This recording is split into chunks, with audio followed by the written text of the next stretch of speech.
এই যে আপনারা আল্লামা সাঈদী রহমতুল্লাহ আলাইহির আত্মার মাগফিরাত কামনায় মাহফিল করতেছেন, চিনেন ওনাকে? চিনেন আপনারা? কি হিসাবে চিনেন বলেন তো? কি হিসাবে? শুধু কোরআনের পাখি? কোরআনের পাখি এটা সহজ পরিচয়, কোরআনের পাখি সহজ পরিচয়, কিন্তু উনি ইস্তেকামতের সাথে থেকেছেন জীবনের শেষ মুহূর্ত পর্যন্ত। আমাদের জানা মতে এটা হলো কঠিন পরিচয়। আমি যখন 2013 সালে কারাগারে গিয়েছি, তখনও তিনি কারাগারে, তখন ওনার সম্পর্কে বিস্তারিত ডিটেলস শুনেছি যে কি কি লোভ লালসা ওনাকে দেওয়া হয়েছিল। তুমি তোমার পথ ছেড়ে দাও, তোমার জন্য অনেক বড় সম্মান অপেক্ষা করছে, তোমাকে অনেক কিছু দেওয়া হবে, রাষ্ট্রীয় এই দেওয়া হবে, এই সম্মান দেওয়া হবে, এই মর্যাদা দেওয়া হবে, এই দেওয়া হবে।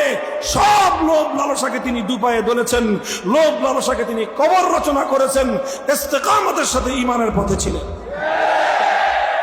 এরপরে দ্বিতীয় বাধা ওনার উপরে এসেছে। যখন দেখেছে সোজা আঙ্গুলে ঘি ওঠে নাই, তখন তার আঙ্গুল বাঁকা করেছে। কতটুকু বাঁকা করেছে? যতটুকু আঙ্গুল শেখ হাসিনারটা বাঁকা হইতে পারে ততটুকুই বাঁকা করেছে। বাঁকা করতে করতে আঙ্গুল পেঁচ খেয়ে গেছে, আঙ্গুল শেখ হাসিনারটা পেঁচ খেয়ে গেছে। কিন্তু আল্লাহর বান্দা ঈমানের উপর অটল এবং অবিচল ছিল, জীবন দিয়েছে, মৃত্যুর সময় পর্যন্ত বাতিলের সামনে মাথা নোয়ায় না।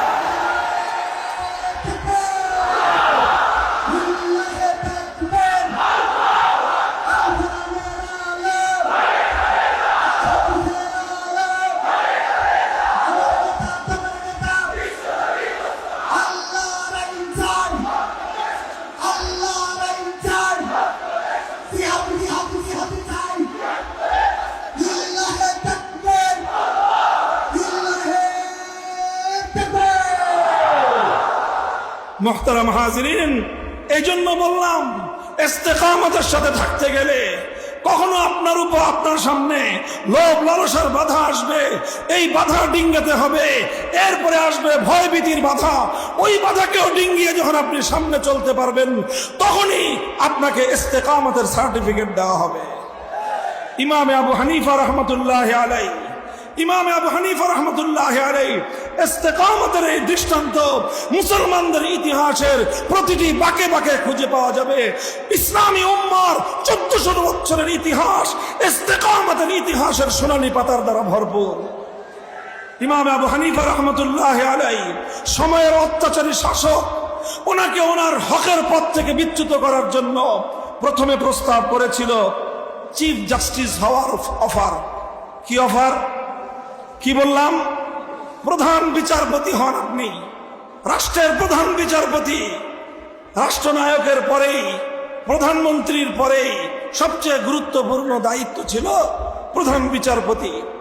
ইমাম আবু হানিফা রহমতুল্লাহ আলাইহি চিন্তা করেছিলেন, যদি আমি এই লোকের অধীনে প্রধান বিচারপতির দায়িত্ব গ্রহণ করি, তাহলে আমার দ্বারা সে সমর্থিত হবে।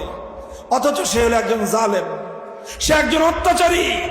আমি একজন অত্যাচারী শাসকের অধীনে প্রধান বিচারপতি হলে তার জুলুম এবং তার অত্যাচারকে সমর্থন করা হবে।